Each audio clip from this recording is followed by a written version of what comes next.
Hey guys, Gabe Productions 2020 back here with another video, and today I'm going to be reviewing the Super Mario Galaxy movie.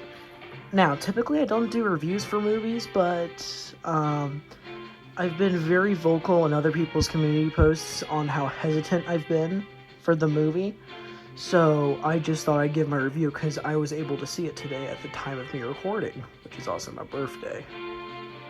Yeah, anyways. And overall, I thought the movie was pretty great, honestly. Like, it was pretty good. I think it's underrated by the critics, but a little bit overrated by the fans. Now, I still really like the movie, but I have some problems with it. Such as the fact that the movie is lacking story. Now, a lot of you Mario fans, I'm not calling you out, I'm just stating my opinion. Some of you guys are defending the film like, it's a Mario movie, you don't expect a story out of it. But when you're adapting Galaxy, I would expect some story to get adapted since it's the Mario game that has the most story. Like, in my opinion, how does the first Mario movie have more story than Mario Galaxy? But that's besides the point.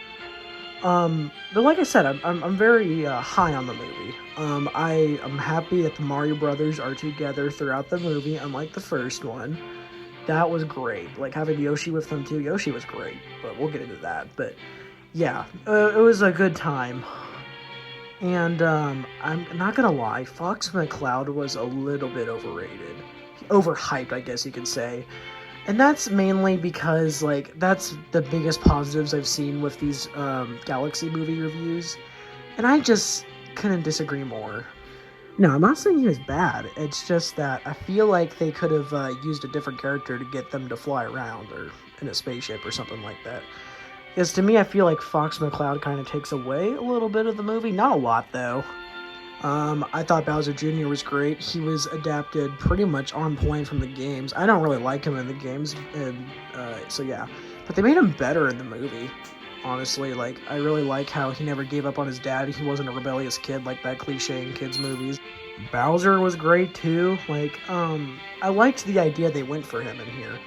I'm not gonna say what, because that'll be in the spoiler territory, but yeah, overall, I really liked Bowser and Bowser Jr.'s roles as villains, and that was pretty cool. Alright, now, I am gonna get into spoilers, because I feel like I can't exactly say my negatives without talking about spoilers. So, we're gonna talk about spoilers now, so, I'm gonna give you guys a couple seconds. In 3, 2, 1. Okay.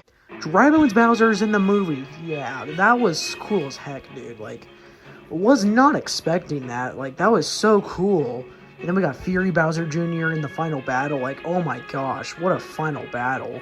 I love Mario getting the red star from Galaxy, and there is, like, the big final power-up. Like, it's so unexpected, but it's so cool.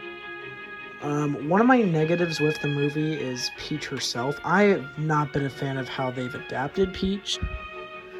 Honestly, I just really don't like Peach that much with how they have adapted her. I feel like she's a bit too good at fighting. Like, she's never exactly been that way in the games. If any of you want to clarify me on that, I'm open to that, but I've never liked Peach in these movies, especially in the first one. I really didn't like her at all in the first one. She only had a couple good moments. In this movie, she's slightly better.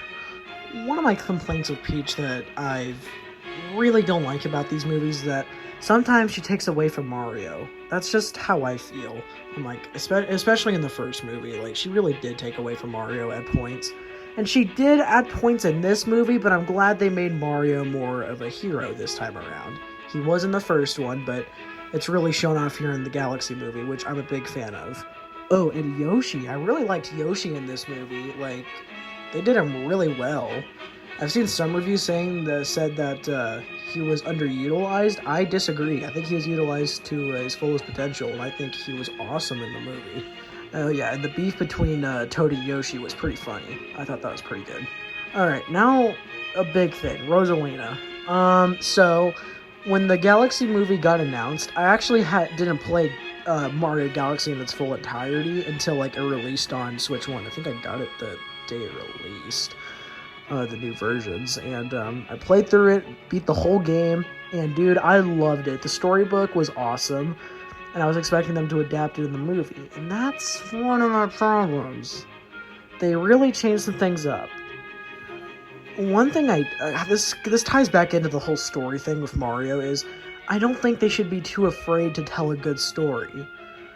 Like with Rosalina's storybook, they were able to tell a dark story while keeping it fine for kids. I'm gonna give you a good example of this: Sonic Movie 3. It had a dark story, but managed to make it good enough for kids. Like, they got away with some things. Like, some of the characters in there had some really deep storytelling. And I'm not saying the Mario movie has to be that deep, but I would like some more character arcs, I guess you could say. Like, there's some ideas in the Galaxy movie that are there, but never get fully completed, and I'm not a fan of that. Now, when I first heard that Rosalina was going to get kidnapped in the movie, I absolutely hated that because she's so powerful in the game. Like, she's basically a goddess, honestly. Like, she's for sure the most powerful Mario character. So when I heard that was going to happen, I thought, alright, that's pretty dumb. Until I actually watched the movie, because I wanted to give it a chance still. I almost didn't watch it, but that's besides the point. I thought the way she gets kidnapped in the beginning was, alright, that makes sense. She had to save some of the Lumas, and that led to her, like, losing the wand and stuff, and yeah, the plan made sense. But then she broke out a second time, and then Bowser Jr. used, like, his paintbrush to capture her with that purple piranha plant. And that doesn't make much sense to me, because in the game, like I said, she's basically a goddess, so that doesn't make any sense to me. I'm not saying Rosalina has to be like a main focus, because she wasn't in the Galaxy game, but it would have been cool if she had more to do. At least she had more screen time than Fox. And a lot of people are saying that Fox had more screen time, but I honestly disagree. I feel like Rosalina had more to do than Fox. And, yeah, I want to talk about Bowser's arc in this movie. I mean, there's ideas there, but to me, it just doesn't fully get completed. But I enjoyed a good chunk of him. So, essentially, he's, like, turns good, like, when the Bowser Jr. attacks the castle. Like, he's chill with the Mario Bros. Like, they're all good. He even sacrifices himself to Queen Bee at the Honey Hive Galaxy, which is very interesting. And I honestly liked that direction for Bowser, because, yeah, I think it works. And then Bowser Jr. not giving up on his dad to bring him back into what he really is. That is something Bowser Jr. will do, and I really like that. Bowser going evil again was awesome. I love how Kamek just continues to keep annoying him. Like, that was hilarious. Kamek was funny in the movie. Another big problem I'm seeing going around with Mario fans, and it is something I agree with, not enough Galaxy stuff. And I agree. The only galaxies we go to in this movie is Gateway Galaxy and Honey Hive, and you're not at any place for that long. And I'm not a big fan of that, because I feel like if you're going to call the movies the Super Mario Galaxy movie, then you should base it more off of Galaxy, and we didn't really get that a lot. Heck, the only power-up Mario used in the movie that was from Galaxy was the Red Star, which, again, I love that they did that for the final battle, but it felt a little bit wasted, honestly. Luigi got the Cloud power-up, and that's cool, but there should have been more Galaxy power-ups, like the Bee power-up, the Boo power-up, like, stuff like that. And, oh gosh, the plot twist with Peach and Rosalina, oh my, I can't lie, I really hate it. Them being sisters is incredibly stupid to me, especially the way they explain it. Like, they're born from Stardust. I already hate that, by the way. I just really do. And then, like, Rosalina just randomly loses Peach. Like, they explain the threats there, but we don't know what threat it is, and that is incredibly stupid to me. It honestly makes Rosalina look kind of bad when she's up in the Comet Observatory and not going to go get her sister. Like, that's pretty bad. Like, them being sisters doesn't work in my opinion. Especially if you read the storybook and the theories that went around with Rosalina being the biological daughter of Mario and Peach. That makes much more sense to me than her being sisters with Peach. Like, I don't really like that, honestly. I'm not saying they have to do that, nor do they have to address it. It's just, I don't know. I don't really like that. And I'm not saying they have to adapt everything from Galaxy. I just think they should adapt a lot of it, like what Sonic Movie 3 did. They adapted a lot of what SA2 did. while adding new things, which is what we want from video game movies, and any movie in general. Like, what's a good example? No Way Home. It adapted One More Day. Terrible comic, but the movie made it work.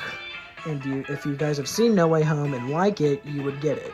And while this review is pretty negative at points, I promise you I really did enjoy this movie. It's an 8 out of 10 because the highs are just too high to ignore. Yeah. And overall, it was a pretty enjoyable movie. I don't think it's better than the first one, even though I think this movie did a lot of things better than the first one. If you guys disagree with me at all, please feel free to talk in the comments, because I'm very interested to get debates with you guys if you disagree. So, yeah. So, with all that said, thank you for watching. And again, if you want to have a talk in the comments, please feel free. That said, take care, everyone.